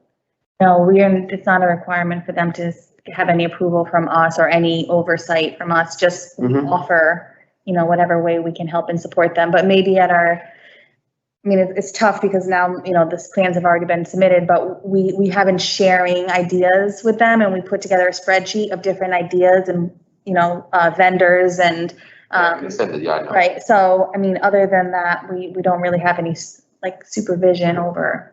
I'm gonna email them to the study to be sure that if they can, principals, please be sure when you submit, because the principal has to sign that, budget and the action plan, to be sure the workshop are educated for the parents. Right. I don't wanna see something there is not educated for the parents. I don't wanna see they use the money to buy something it's not for the parents. Come on, seriously. Like I told you, it's my passion, guys. It's not something I'm telling you. That's all, Mr. Young, and I'm telling you what you have to do for your job, because I know what you guys doing. But I'm worried about they use the money correctly for the parents. I don't want hard for say why they not using the money correctly. Right. So I'm a little worried about that. Any question, Mr.? No. All right, so I will see if I can work a little more about that, and I see the list for the district-wide parent leaders that is work a little more, much better to see, what goal they're doing, and what pack, who's the pack, who's not the pack. I don't want the school to using the money when there's no pack there. There's no PDSO. Right. Happened last year. And I really say that in the beginning that I'm gonna be a little more tough. I'm gonna be on top to be sure the pack leaders use the money. Now, people, they are not paying PDSO. Any question, Mr. Jones, okay? No. Number 7, and then we got election tag and PTS updated. Do you have good information? I know last information you sent it to me, and I see there was some elections, in October, and now we got election in November. So I just want to know a little more of the elections in the school. Yes, absolutely. Elections were held. We actually have formed PTSO teams for most of the schools. I think there's about 3 that are still working on theirs, but the rest are formed and updated on the school website and also on the form that I believe was shared with the Board of Ed. Do we have, you know, have the list what school they really have, elections already? Yes, I mean, this form that was shared is actually the up-to-date list of elections that have already happened. Question, do you have a preschool? I didn't say, do you have preschool that really have elections already? Rescore, we did, because the president was there last night. Yeah, because I have, yesterday, last night when we having the meeting, roundtable, I got parents that called me from preschool. And they told me, Mr. Benahan, when was preschool have election? I'm a mom from, preschool and I never heard about that. I never know about preschool election. So they was very surprised. So I said, well, I don't know, maybe I told last night, tonight I'm having a meeting, I'm gonna find out because it was no phone blast. They told me, that's what the parent told me. It was no phone blast. It was something outside. They said information. Preschool have a pack election. I'm very glad that preschool have it, you know, very happy for that. But the information was not out. Apparently told the parents how everything, because I know they don't, principal, they don't want no parents getting inside of the school. They don't want parents go inside the school. They see the parents outside, actually in almost in the, you know, sidewalk, you know, side they have to go to inside school. I don't know why they don't want parents inside the school. They don't want parents going to the office. That's what the parent informed me. And how they have packed election preschool, not noticed for the parents. So that's why I asked you. I know the way most of the schools were doing it was like a Microsoft Office form. So they sent around, anyone want to nominate somebody, and then they put those names, and then they did a voting process through the forms. So Or some schools did it at their open house as well. their open houses, right? No, I understand that, but like I said, this parent, two parents called me last time when they see last night. How come, you know, they not give the permission correctly? Harding High School, they nominate somebody as the president, and she didn't know she was the president. So, okay, the key here is the communication. Right. We get our communication is not successful, we're not gonna go forward. So that's why they get upset when Mr. Benahan showed in the building, because the pagan parents that say, they call me, I'm there to help them to figure it out and not let you know what's going on. But what come, they nominate somebody as the president, and she didn't know she was the president, because the other one said she's not gonna run no more. She received a call, oh, you're coming tonight, tomorrow, so we can talk. I said, I'm not part of that. Oh, you're the new president. So you see, it's the communication. So I'm very worried about that. So I don't know. So just to let you know what's going on. So, you know, I'm trying to be like, you this year I'll be more on top, because this money coming from Hartford. I don't want Hartford to say that Bishop's not doing the job the way it's supposed to be. Right. I know we're doing this all these leaders doing this for free, but we need to help them. Sometimes they don't guide in the way it's supposed to be. So I want you worry about that, about preschool and Harding High School. Why, what happened there, please? Any question, Mr. Joe? I was gonna ask about the district pack. I see that's last on the agenda. Though. Yeah, I want to go ahead. Any more information about that? No. All right, we have the Menai Nutrition Center. Mr. Gary, you to present some information. Good evening. Good evening, Mr. Gary, and thank you so much for coming. First of all, I have to apologize. I know you really called me, sent somebody from home tried to reach me to talk about the nutrition center and the food update, stuff like that. First of all, I apologize. I went through a lot of things with my family. That's why I had the chance to call you. I know you said you tried. I had something. You leave me a voicemail that I feel comfortable, because when you say, "Oh, Mr. Desani gave me the permission for you to call me," let me clear you something, Mr. President. You can call me anytime. I'm not here to. I know Mr. Desani wants something that's started on call the board. When it's about parents, it's about my committee. I don't want you to feel. Let me find out permission so you can call Mr. Benahan. You can call me anytime. It's about anything about parents, the policy, stuff like that. We were talking about something we want parents to know. Parents worry. So you are very free to call me at any time. I mean, like I say, I'm Mr. Benahan, you're Mr. Gary. We're here to work together for the best for our Bristol school and for our kids and for the parents. Professor, I'm sorry, I didn't contact you back because I No was apologies worried, necessary. something. I don't want you to feel bad what I didn't answer you. Not a problem.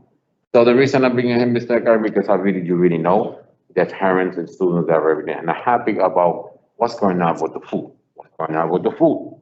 That they heat the food too much, getting dry, or sometimes they're very extra, or they cannot. Sometimes when you open it, steam come out, and kids that can get burned because it's too hot. And when it's too hot, it's too dry. The taste is terrible. I know you received a picture of one of high school, a burger, something like that. It was nasty. It was terrible when I see that.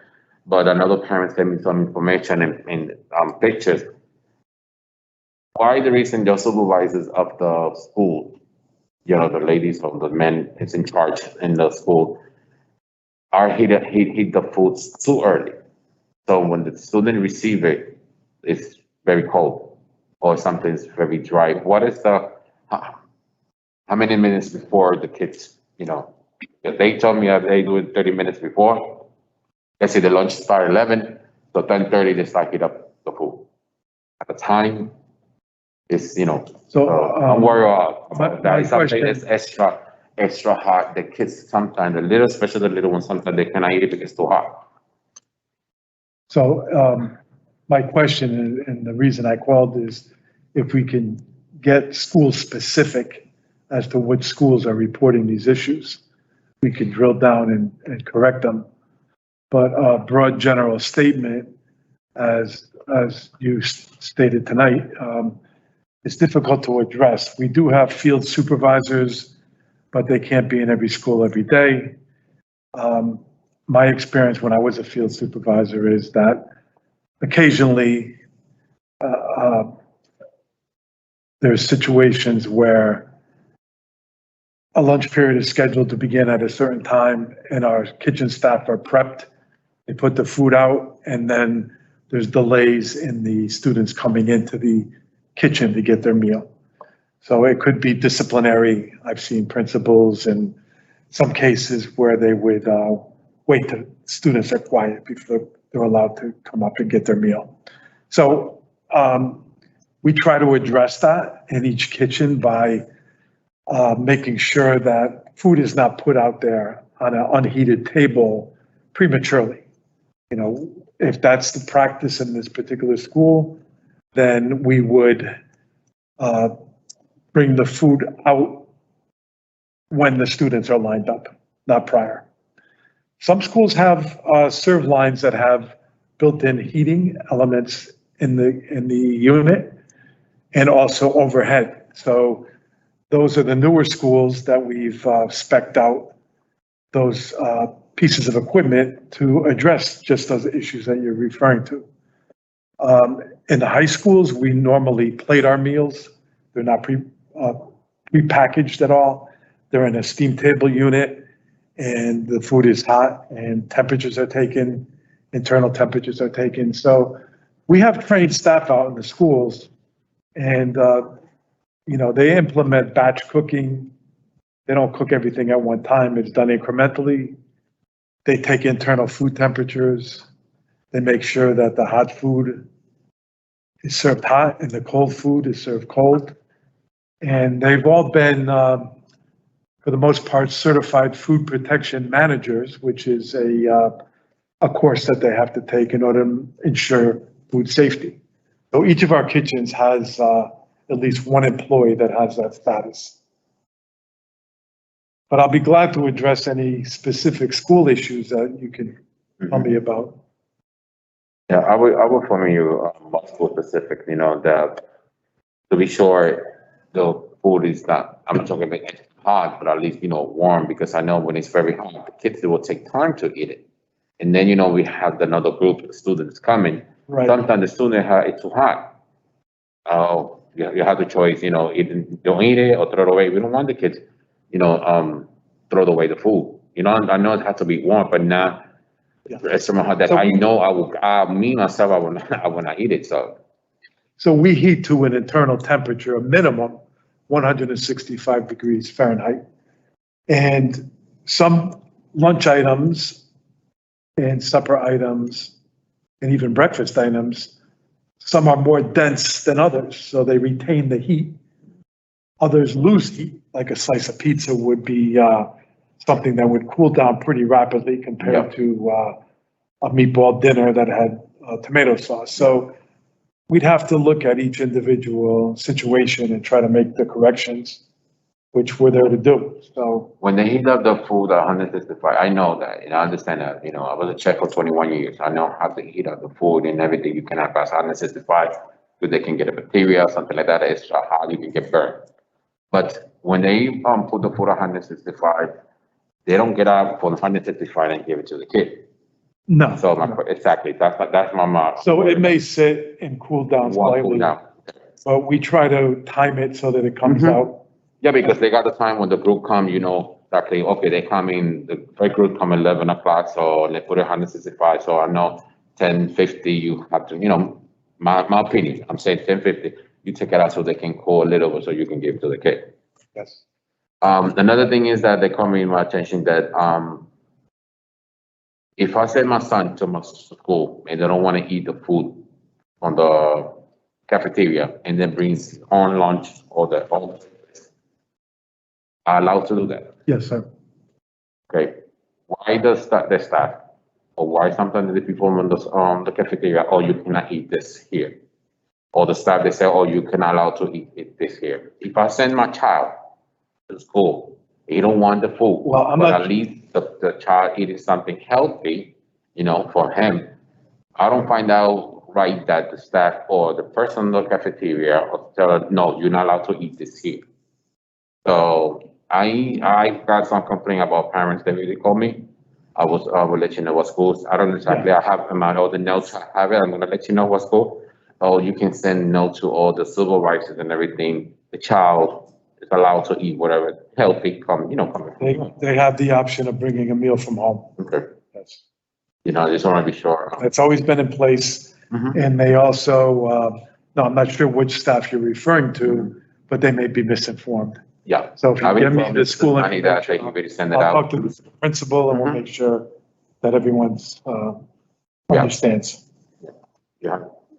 Are we talking about, if kids bring soda and candy, that teachers are telling them that they can't eat it? Or are we talking about just Like the actual meal.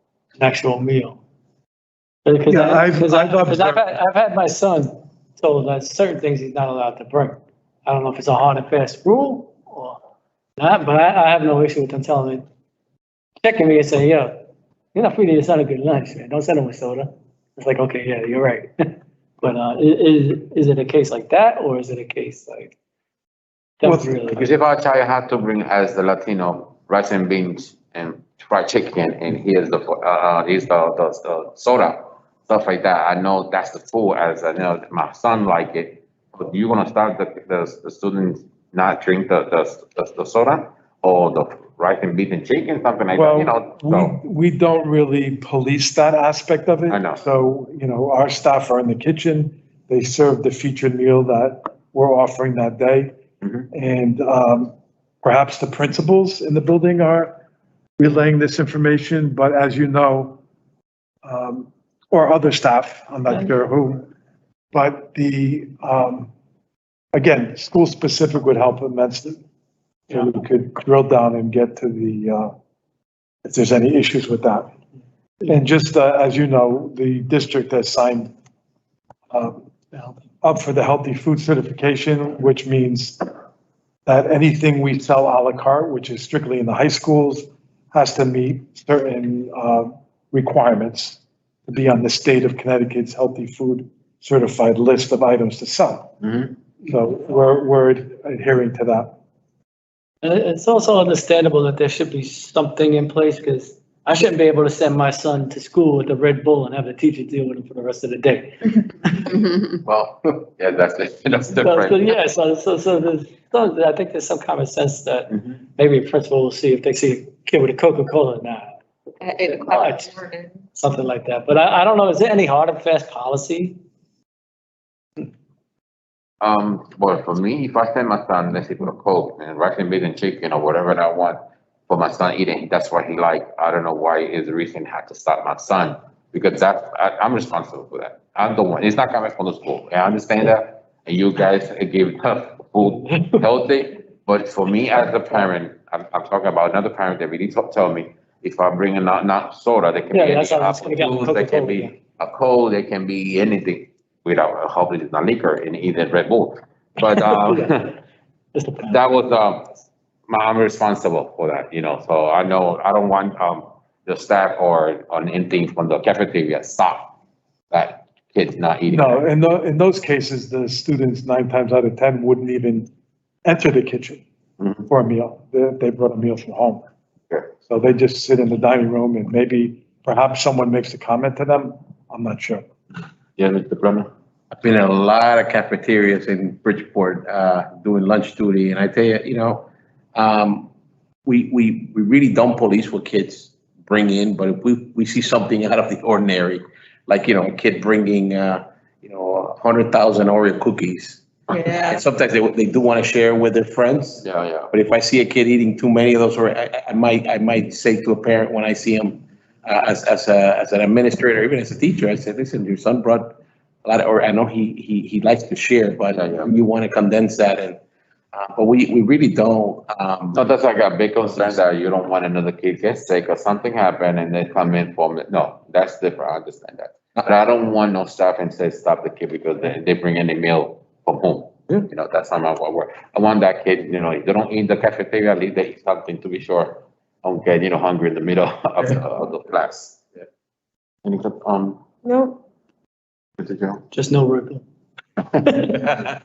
All right, that's right. And then the thing about the food, Mr. Gary, so be sure you let them know your supervisor and then the people in the cafeteria at work. To be sure, I know you really fit the situation. I know the parent, they keep telling me, we're gonna work a little much better about the food not get too hot or something not get too dry. That's why, I bring it to you because it's my concern. So concern about the parents, they worry about the food in the cafeteria. And then also about, you're still working about Yes, the walnuts, with the parents of it at the committee. right. I'll have something to the superintendent by next week. Right now, it's a draft outline of the membership of the wellness committee that we will be soliciting members basically to review and assess our current wellness policy.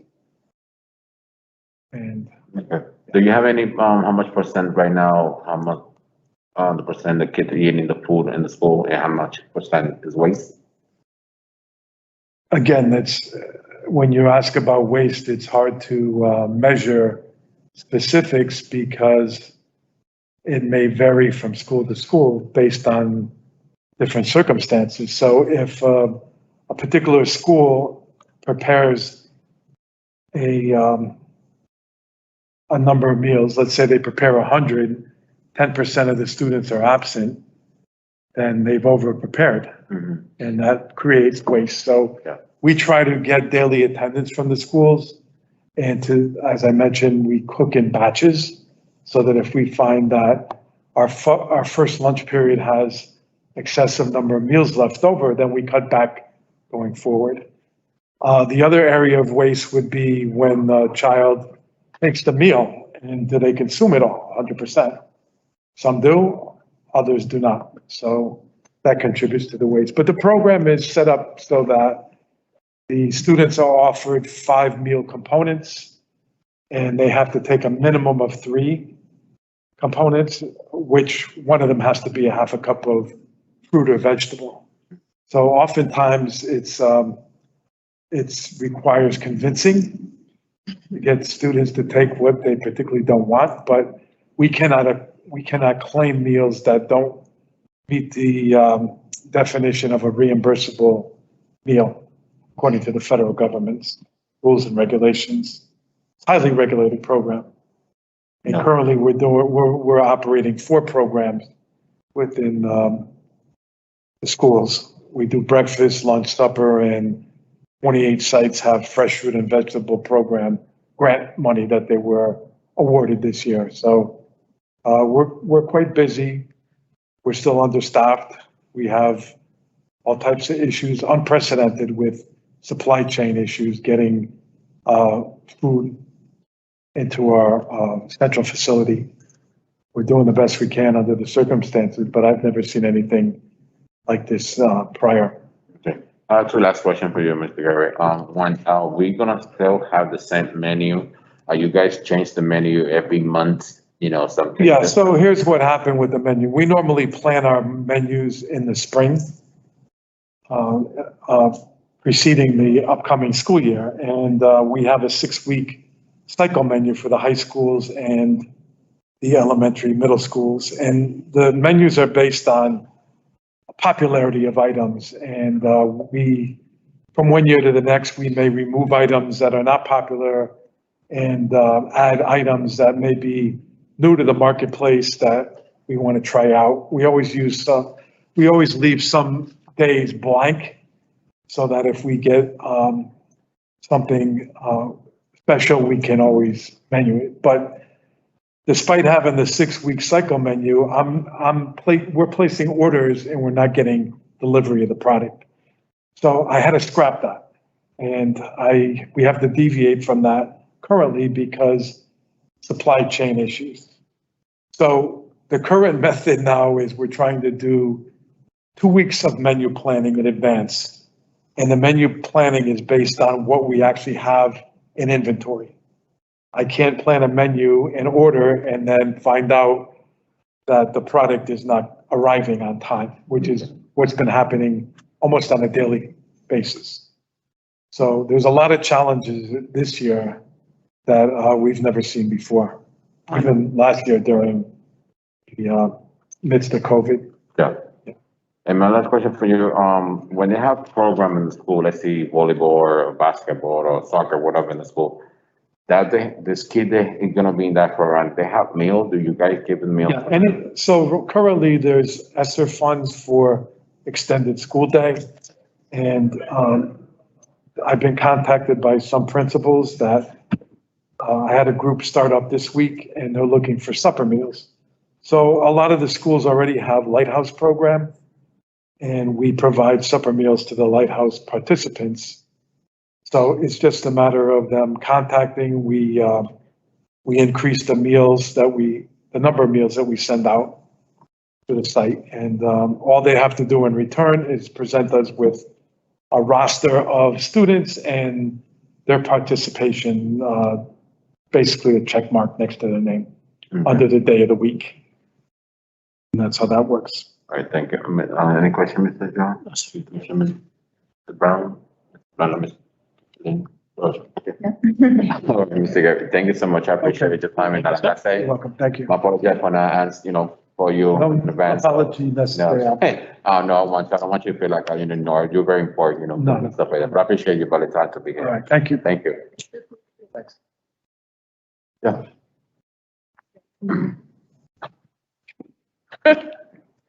I want to put the number on them 10, 11 together at the same time so you can give me the review so we can go home because I know I got to home. You have to go home. We have to go home. As you see the update, for each school, I know they have already election stuff like that. I just want to know if because I know some PAG and PTS told me, oh, I didn't know they have an agency. I was not involved about the agency. I didn't know it was an election agency. The principal didn't tell me nothing. So, okay, I say, I'm going to bring it to my committee to see, what's going on. And do you have a list? Because I don't receive knowledge about what school have agency done in the PAG. At the same time with each school. So I just want to give you some information so you guys know about agency. Sure, so I think Lynn's been working with the schools for SGC. Yeah, I did share a list. I'm sorry, you didn't receive the SGC list? No. Oh, okay. But if you have it, you can send it to me later. So Yeah, absolutely. I can send it. So it's a work in progress. We do have, fewer formed SGC school-based teams than the PAC teams, but it's a work in progress. The reports that I've received from principals, and I've been working very closely with them, is that it is a lot harder to engage parents in the student government council. And I think it comes to the bigger picture that we talked about before, and that's parent engagement. So, I think that, Ms. Reyes and I have been working very hard to come up with strategies for parent engagement. And one of the big ones being the PAC roundtables that you attended last night. And our hope is to expand that. And by promoting in a positive manner parent engagement, that then we'll see growth in things like SGC and PAC involvement. Yeah, the school have, and then I'm worried that they never told, because it's good to have parents, like you say. And we got parents that were involved in the school, but they never know they was having SGC elections already. Yeah. So I don't know if you can let them know, the principal, please be sure you're involved, or let them know as parents come. It's good to have it, parents to be involved in SGC. Right. One of the, for me, everything is important, but SGC is very important because remember it's about hiring, principals. Sometimes they call parents, part of SGC in back to high school, stuck with for 4 years. So, I just want parents be involved. And they can know, so you can send them information, let them know.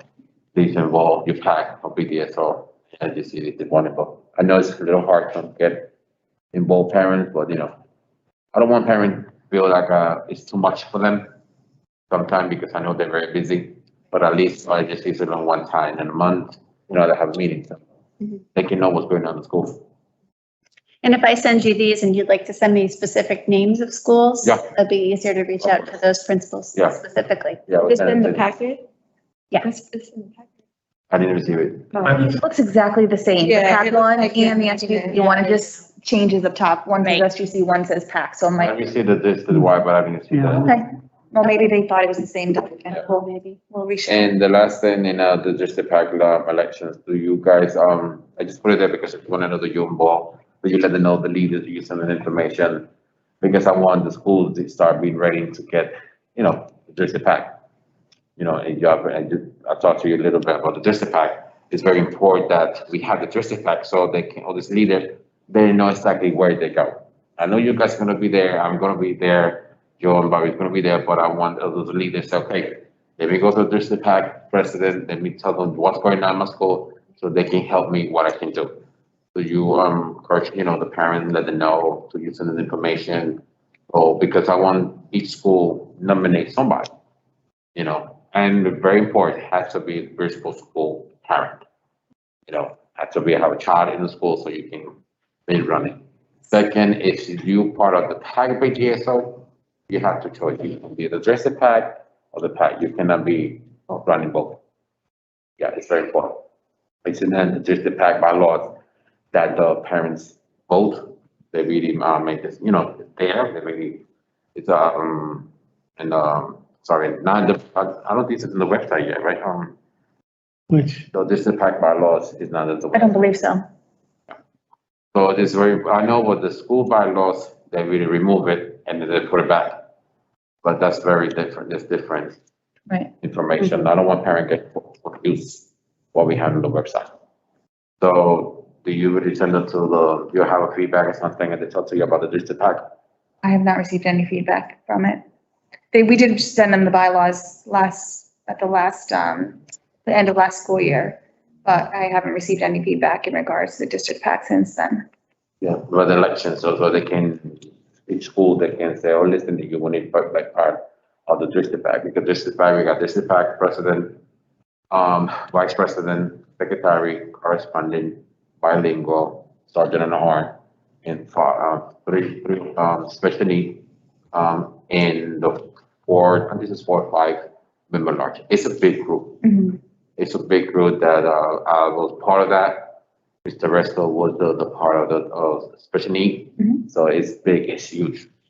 It's been, they are the main one, that Mr. Plana, that the one help all this pack and PDSO leaders. So the job is not be so heavy, because I know your job maybe is very already heavy. So at least these people, they can go. If the district pack, they see something's wrong, they cannot give you the result, that's why they come to you and talk to you, listen, I need help with this. Right. But it's very good if you let them know, listen, nominate somebody you want to be, do you think it's going to be, it's not the point to get a title. Any person that can have a title. It's the point that you be there to help all these leaders, all these parents. Right. It's not gonna be easy, but at least I'm always gonna be here. I know you guys are gonna be there to help them, to guide them. all these leaders. Any comment about? Yeah, just on the SVCs, is everybody meeting their obligations as far as the climate surveys and when needed to? Yeah, because I think they got just a couple of things. They do the climate survey every year, hire the interview the principals and suggest who's hired and all that. Is all the functionings being carried out? Do we have a school climate survey for every school? Because I think that's one of their main charges, if I'm not mistaken. Through the SGC, I can't, this year, they're just being informed, so I can't, and I can only speak to this year. So I'll just- Because every year they're supposed to do make sure the school climate survey is done. And there's just a few charges that they need to carry out. And if that's fallen by the wayside, a lot of that stuff is state regulated. It's written into somewhere, I don't know where it is. Yeah, we did send them all the information from the state about SGC, how to form it, what their roles are, who's supposed to be on the team. So we sent that to all the administrators to building. I don't want to fall out of compliance with anything that needs to be. And I think, Mr. Bennett, the list is there, it's just labeled as. Yeah, It's labeled as. you mentioned that. Oh, I'm sorry, I'm been drifting. I know, I've seen it. I've definitely seen that before. We'll check it again. No problem. No comments about, No. on the unity? Any comment? No, we're gonna do the district. Yeah, I just talked to. Yeah. Good that, about that, so I wanted then they could send information to all the leaders, so they can, start Yeah, nominating who you wanna be. Yeah, definitely gotta get that done. Yeah, so they can nominate, all the leaders. The same thing when you let them know about the action plan, if you can have something, be sure you can nominate somebody for the district pack. Okay. So, if they ask you what is district pack, and then, do you have the district pack bylaws? I have like the, what is it called? The red line version. I have the It was one a that has draft, like it was- edits to it. It was a draft, but, they really approve it and everything. So Okay. it's not school bylaw, it's the Right, district pack. right. I do have that one, but it's not like the finalized version of it. It's the one that has all the edits to it that you had them approve. So it just needs to be cleaned up. Exactly, Yeah. exactly. All right, so I'm trying to resolve that, so I can send it just in case they ask you, what is a district pack? Okay. So because it's very good to have a district pack, but a district pack, they can come to the board education. Mhm. And they can give some information, how the school's working, how the leaders is working, they're in charge for a lot of things, it's a position, they're very serious, It might be helpful if you email Mr. Testani and have him get a cleaned up copy to Ms. Rocha, because Yeah. you can't tell him, give it to me now. Yeah, of course. Any question, any? All right, so I'm gonna, first of all, before we done, I'd like to thank you thank you for being here tonight. Thank you for Nick for oversight the department, and thank you for Tim and Ms. Budget to be sure, our committee, running without them. We cannot make it going. I appreciate that, what they do it for us.